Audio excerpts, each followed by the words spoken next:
গল্পের নাম অভাগা কপাল। এক গ্রামে থাকতো রবিন নামের এক যুবক। সে খুব ভালো মনের মানুষ ছিল, কিন্তু তার কপাল ছিল ভীষণ খারাপ। যা কিছু করত উল্টে যেত। একদিন সে বাজারে গেল কিছু সবজি কিনতে। ফেরার পথে পা পিছলে পড়ে গেল কাদায়। পাশ দিয়ে এক বড় লোকের গাড়ি যাচ্ছিল। গাড়ির মালিক ভাবল রবিন চোর, ধরে থানায় দিল। পরের দিন ভুল বোঝাবুঝি মিটে গেল, কিন্তু রবিনের চাকরি চলে গেল সময় পৌঁছাতে না পারায়।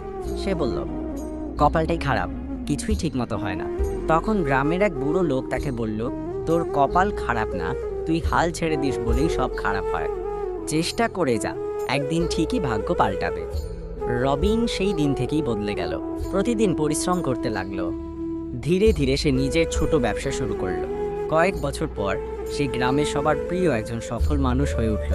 রবিন তখন বলতো, কপাল খারাপ না, হাল ছেড়েছিলাম বলেই কিছুই ভালো লাগতো না। শিক্ষা, কপাল নয়, পরিশ্রম আর সাহসই মানুষের ভাগ্য গড়ে।